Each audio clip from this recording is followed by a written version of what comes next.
Well, this morning I woke up to a lot of text messages because my face was next to Nick Fuentes' face in the New York Times.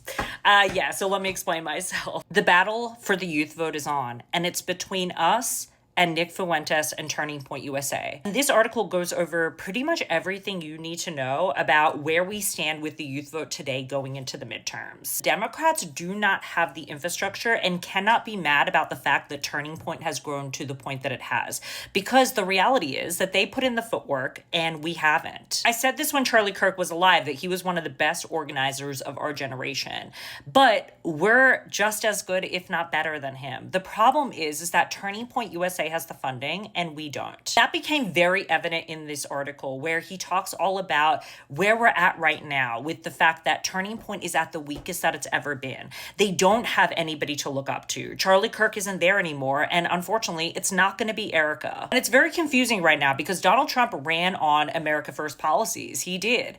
And he's not followed through with those, especially with the war in Iran, which leaves a lot of young men especially feeling uncertain about which direction they should go with their vote as the midterms are approaching. Turning Point has not put up anybody to combat that narrative, and Nick is the only person currently that is. People seem to be really confused as to how we are the only organization that can get Turning Point kids to show up to our events, can get them to hang out with us, and it really is as simple as just being on their level. And for some reason, the Democratic Party, especially Ken Martin, can't seem to do that. I think that the message that's often lost is that everybody thinks that Turning Point just started out as this huge conglomerate, but they weren't. They were never a $100 million a year organization. In fact, National Ground Game is way bigger than what they were a year into their organization.